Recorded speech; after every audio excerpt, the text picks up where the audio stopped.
আল্লাহ পাক আমাদেরকে বলছেন, হে মুমিনরা তোমরা আল্লাহকে ভয় করো।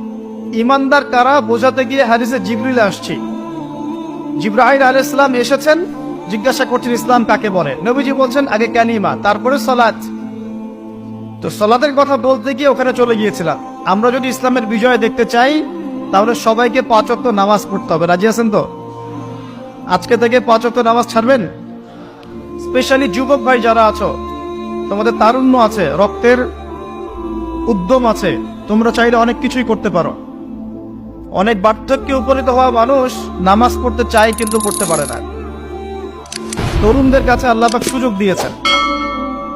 আর ইসলামের বিরোধী শক্তি যারা আছে তারা খুব ভালো করেই জানে কিন্তু যে ইসলামের বিজয়ে সবচেয়ে বড় ভূমিকা রাখতে পারে তরুণ সমাজ, যুবক সমাজ, যুব সমাজ, তরুণ প্রজন্ম।